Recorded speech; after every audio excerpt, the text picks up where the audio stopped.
Hey guys, Coach Pop here. Thanks for joining me for the video cast. Today we are looking at Islamic culture, the cultural achievements of Dar al-Islam, and in particular, we're going to look at intellectual and artistic achievements.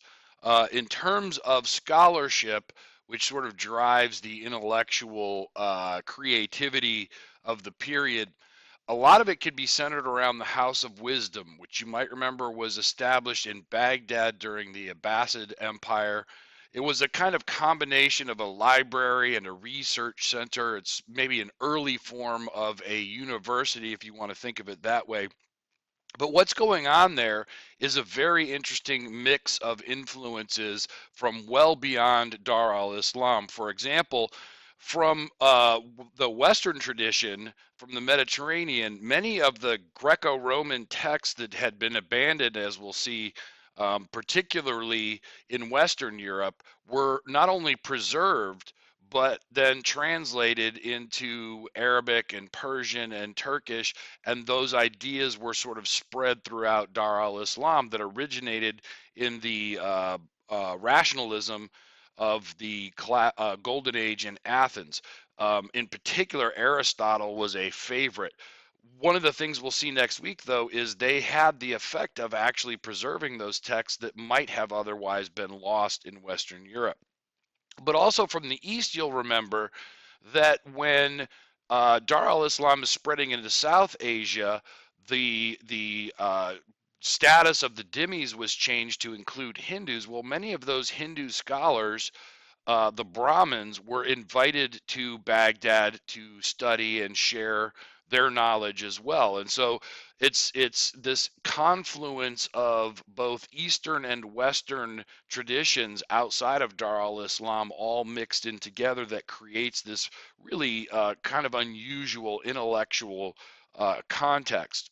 Some of the consequences for that can best be seen in the development of math and science within Dar al-Islam. First of all, the numerals that we use, that we call Arabic numerals, are called that because, as we'll see later on, an Italian guy saw Arab merchants using these numerals and called them Arabic numerals, but they actually got them from South Asia. This is a chart that shows the development of the numerals that we use today. One of the things I find interesting about it in the medieval Europe numerals there, you can see that many of them actually look more like the Indian than the Arabic versions, and yet we still call them Arabic numerals. Nonetheless, the actual numbers that we use for our mathematics comes directly or indirectly, I should say, from South Asia. One of those things I'll point out, because we'll come back to it later on, is that the idea of zero actually comes from South Asia as well. In case you were wondering, before this, most writing systems used a letter for a number as opposed to a separate symbol for it. I know if you know anything about Roman numerals, that's why, because everybody used letters. In terms of math as well, there's a great deal of work done by this guy who, in the Western tradition, Europeans called him algorithmy, which, if that sounds an awful like algorithm, that's why. What this guy did, though, is he invented a system called algebra, which, of course, is algebra for us. But what's interesting is the reason that he came up with this system using variables and formula for figuring them out is because its original purpose was to determine inheritance so that a person could figure out what portion of his wealth would go to sons versus daughters and which son got more or less. The whole process, interestingly, had nothing to do with mathematics initially. Well, it had to do with mathematics because it was a calculation, but its original purpose was for inheritance. He also developed extended, I should say, early research in the use of decimals, trying to measure the Earth, what we call geography, astronomy, all of these sort of scientific applications for mathematics. But that reaches its height with this guy, who again in Europe was known as Avicenna, And he was particularly focused on medicine. And what he was doing was combining the Greco-Roman tradition, which, again, using rationalism to sort of explain what's happening with the body, versus Eastern traditions, particularly the use of herbs and things like that as medicines. And he combined them in a new sort of context. And a book that he wrote would remain the standard textbook in medicine throughout much of Afro-Eurasia for almost 1,000 years. Now, in addition to all of the intellectual achievements in math and science, we've also got developments in art and architecture. But there's something fundamentally different about the art and architecture within Dar al-Islam, and it has to do with this notion, iconoclasm. Iconoclasm basically means there is a movement against using human images, a ban, a taboo, if you will. In Dar al-Islam, you are not supposed to create human images. And the reason for that has to do with the Ten Commandments from Moses. Thou shalt not worship false idols was the commandment. And the interpretation within Dar al-Islam was the false idols were human images. They're just people, they're not actually God. This is an idea that has an influence in the Byzantine Empire. We'll talk more about that next week. But here's the point. You would think that that would mean, well, that was going to be a limitation on the art of the Islamic world. But in fact, it's the opposite. And the reason for that is because instead of focusing on imagery, or human imagery, I should say, instead it shifts towards poetry and calligraphy. Calligraphy, the art of handwriting. So here's one of the interesting things about this. Dar al-Islam includes so many different ethnicities and so many different languages, but eventually most of them will adopt some version of the Arabic script. And so the writing system, even though the languages are very different, the writing system's very similar. And so that similarity with the Arabic script creates all of these incredible traditions in terms of calligraphy. This image that you're seeing right now is in calligraphy, the Shahada, the proclamation of faith. Um, there is no God but God, and Muhammad is his prophet. But writing that beautifully becomes a kind of art form in and of itself. In this particular image, what you see is that blending of calligraphy and poetry and art that's very typical in Dar al-Islam at the time, where it's a bird, obviously, and that's not a human image, so that's not a problem.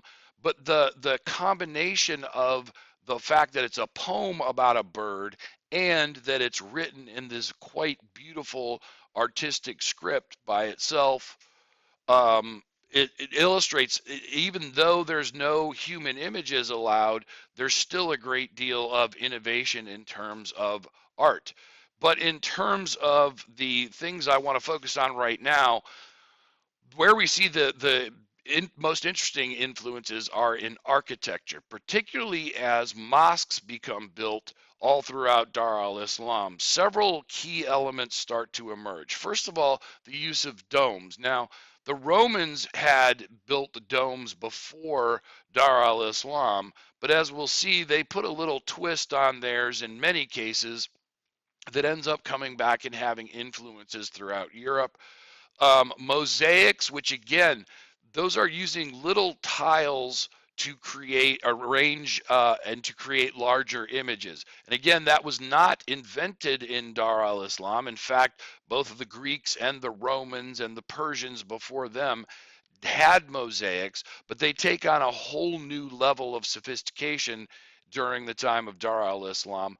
A whole new element is the minaret, the tall, skinny tower that has to be included on a mosque, because that is the place from where the muezzin is announcing the call to prayer for the whole community to have its 5 daily prayers. And finally, there's this unique element called a squinch. and it looks kind of like a dome, except for it has a pointed top.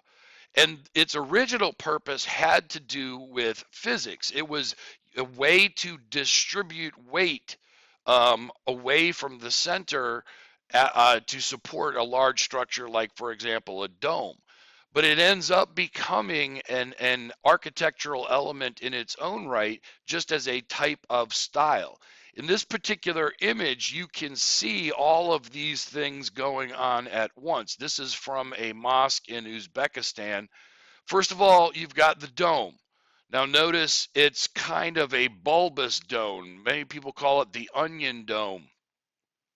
And this is a typical characteristic in Central Asia, and as we'll see, it becomes a big influence in Russia as Russia begins to develop.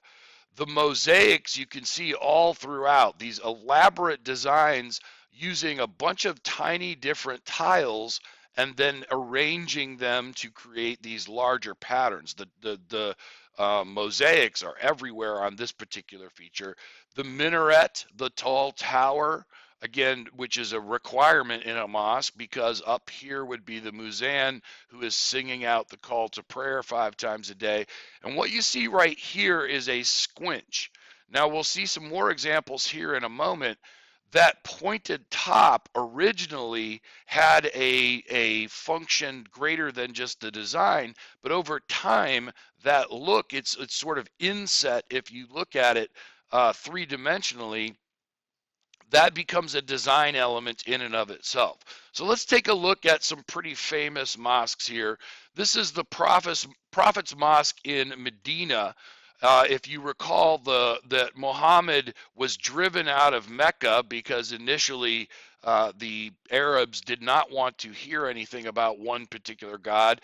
He goes to Medina, where he sort of gets some followers together, actually builds an army, and this mosque was built on the site that allegedly Muhammad started preaching this new interpretation. Notice all of the minarets, the tall towers there. You can also see in the center some domes.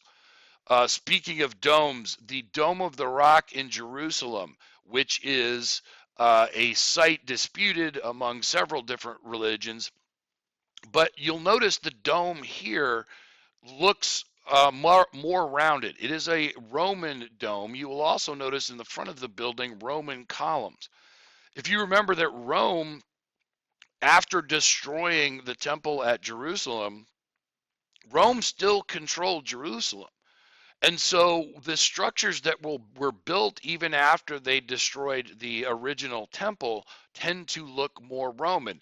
This is inside the Dome of the Rock. And again, what is immediately apparent there, to me at any rate, is you have Roman arches. They are rounded arches. They're not pointed like a squinch. Remember, the Romans had a kind of monopoly on the technique for building those types of arches, that nobody could figure out how to do the keystone at the top to keep the arch completely circled. You'll also notice the columns look very much more Roman than not. Again, making sense given that this structure was built when it was still part of the Roman Empire. The Blue Mosque in Tabriz, Iran, what's now Iran, it was part of Persia at the time. You'll notice that pointed arch that's typical of the squinch at the top there, but you'll also see these blue tiles. In fact, the Blue Mosque gets its title because of all of these incredible blue mosaics. Like, again, all of those are a bunch of tiny different pieces fitted together to make those images. And they're very, very elaborate images. On the left, though, you also see like squinches on steroids. Like, you've got squinches on inside of squinches inside of squinches. Like, there's a giant one right here, if you notice. But then if you look down here, there's a bunch of other ones. And then there's some other ones inside from that. And there's some other ones inside from that. This illustrates the original function of the squinch, though, because this is all used to distribute the weight to support a dome. But again, over time, that becomes its own unique architectural feature. This is the Mosque of Cordoba in Spain. And if you recall, the Umayyads Even after they were replaced by the Abbasids, the Umayyads continued to hang on in Europe. And so for centuries, Spain was considered the seat of the Umayyad Caliphates. They still claimed to be the original leaders of the faith. But one of the things you notice when looking at this is, again, how much it looks more like a Roman scene than what you would typically think of in terms of Dar al-Islam, especially when you look inside. I mean, this is just like very much like what we would later call Romanesque architecture. You can see the columns, you can see the arches, and the very elaborate stylistics that do appear to be much more Western than we would traditionally associate with a mosque. So again, the point one final image I want to show you, the Hagia Sophia, which is it it's now a mosque again. It officially was turned back into a mosque just a couple of months ago. We'll get to that much later on, though. But this structure was originally built. The structure was originally built as a church, and we'll learn about the church and its builder and the reasons for it next week. But one of the things I want you to notice, clearly the minarets have been added. Once it got converted to a mosque, they had to build the minarets for the places for the muezzin to call to prayer. The inside of it, though, again, you can see some Roman elements in here. You've got the arches, you've got the columns, but then you'll notice, particularly after it was converted to a mosque, there's no images of people, but there are images of calligraphy. So this is a really quick look at the intellectual and artistic achievements of Dar al-Islam. I want to thank you for your attention, and we will see you in class.